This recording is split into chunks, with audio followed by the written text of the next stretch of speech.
Leaders of two Koreas exchange letters of hope amid tensions. The leaders of the rival Koreas have exchanged letters expressing hope for improved bilateral relations, which have plummeted amid a freeze in nuclear negotiations and North Korea's accelerating weapons development.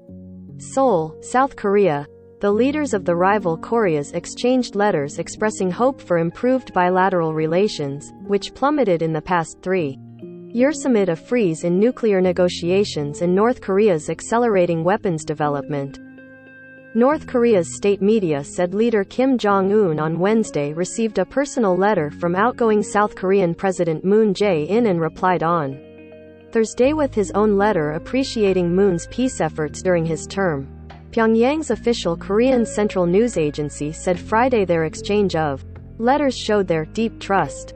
Experts say North Korea's announcement of the letters, which came as Kim possibly prepares for a nuclear test and other major provocations, is aimed at dividing public opinion in South Korea and discouraging Seoul's new government from taking a hard line toward Pyongyang after its inauguration in May.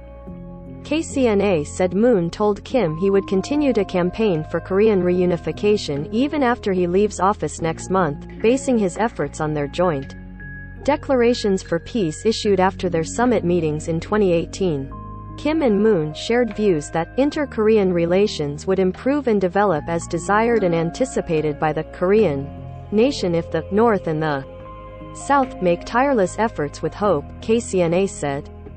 Moon's office confirmed the exchange of letters shortly after KCNA's report, but spent hours before releasing its version of what was said, which indicated that North didn't coordinate with Seoul before announcing the exchange. KCNA's report wasn't published on the North's official Rodong Sinmun newspaper, read by its domestic audience, showing that the message was intended for the South.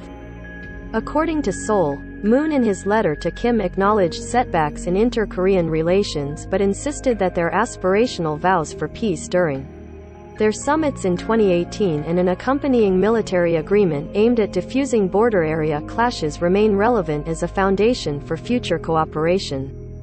Moon also expressed hope for a resumption of nuclear talks between Washington and Pyongyang and for Kim to pursue cooperation with Seoul's next government led by conservative President-elect Yoon Suk-yeol, Moon's spokesperson Park Kyung-mi said. While sending a letter to the North's leader is a courtesy as the South's leaves office, analyst Chung Seong-chong at the South's private Sejong Institute said, the North publicized the personal exchange with an aim to create division in South Korea ahead of a government change. Considering indications that North Korea is preparing for its 7th nuclear test, it's questionable whether it was appropriate for President Moon to send a letter to Chairman Kim to express his warm greetings, Chung said.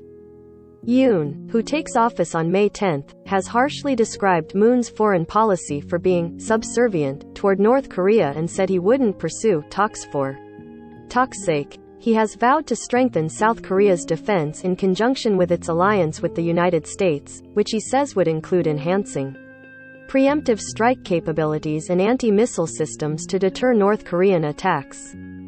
Tensions on the Korean peninsula have risen since a series of North Korean weapons tests this year, including its first flight test of an intercontinental ballistic missile since 2017 in March, reviving the nuclear brinkmanship aimed at forcing the U.S. to accept it as a nuclear power and to remove crippling. South Korea's military has also detected signs that North Korea is rebuilding tunnels at a nuclear testing ground it partially dismantled weeks before Kim's first meeting with then-President Donald Trump in June 2018, a possible indicator that the country is preparing to resume nuclear explosive tests. Staking his single presidential term on inter-Korean rapprochement, Moon met Kim 3 times in 2018 and lobbied hard to help set up Kim's meetings with Trump.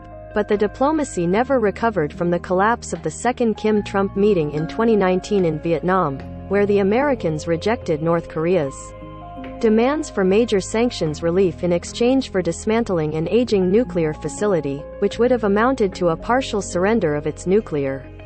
Kim has since vowed to bolster his nuclear deterrent to counter gangster-like U.S. pressure and sped up his weapons development despite limited resources and pandemic-related difficulties. North Korea also severed all cooperation with Moon's government while expressing anger over the continuation of U.S.-South Korea military exercises, which were curtailed in recent years to promote diplomacy with the North, and Seoul's inability to wrest concessions from Washington on its behalf.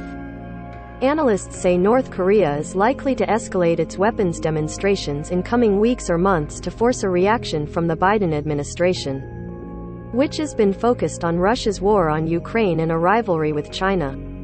Biden's special envoy for North Korea, Sung Kim, traveled to Seoul this week for meetings with senior South Korean officials and said they agreed on the need for a strong response to counter North Korea's destabilizing behavior.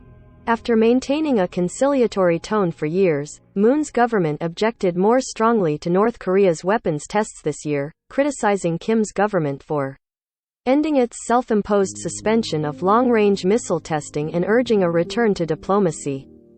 Seoul has also accused North Korea of destroying South Korean-owned facilities at the North's Diamond Mountain Resort where they ran tours together until 2008. Kim in 2019 called the South Korean facilities there shabby and ordered them destroyed, though the work was delayed by the coronavirus pandemic.